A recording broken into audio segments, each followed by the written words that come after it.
আজকে ইয়াহুদি বাহিনীরা মনে করতেছে এই ফিলিস্তিনকে তারা তাদের রাজধানী বানাবে। না না, এই ফিলিস্তিন তাদের রাজধানী হবে না, এই ফিলিস্তিন হবে ইসরায়েলের কবরস্থান। ঠিক কিনা? মুসলমান আজকে সিনেমা নিয়ে ব্যস্ত হয়ে গেছে, খেলা নিয়ে ব্যস্ত হয়ে গেছে।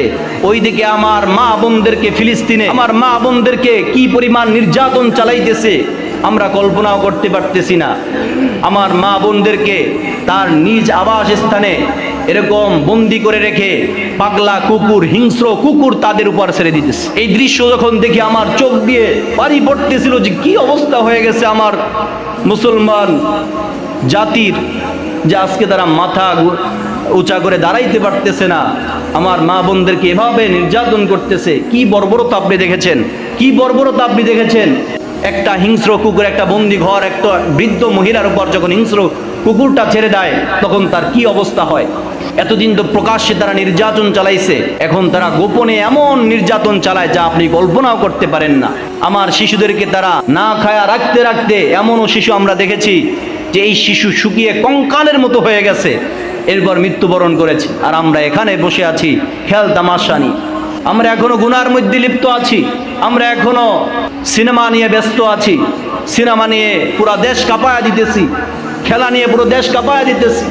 কিন্তু আমার মুসলমান ভাই বোনদের কি অবস্থা হয়েছে একবারও খবর নেই না।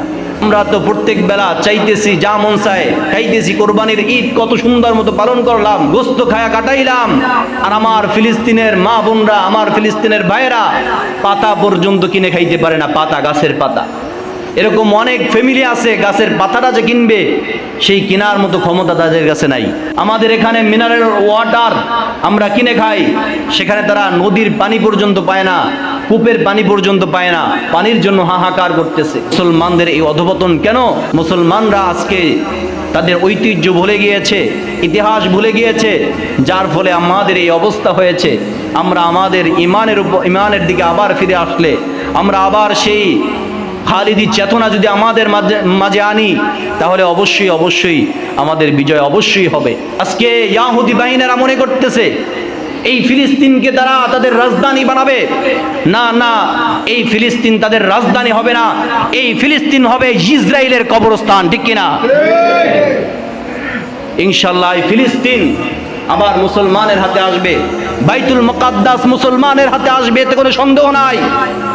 কিন্তু আমাদের করণীয় হলো আজকে আমাদের যুব সমাজকে জেগে উঠতে হবে, যুব সমাজকে ইমানের উপর আসতে হবে। ওই পাশ্চাত্যের গোলামি করে তাদের সাথে বিজয় গ্রহণ করা সম্ভব না। পাশ্চাত্যের গোলামি করলে হবে না। পুরা দুনিয়ায় ইসলাম কায়েম করব।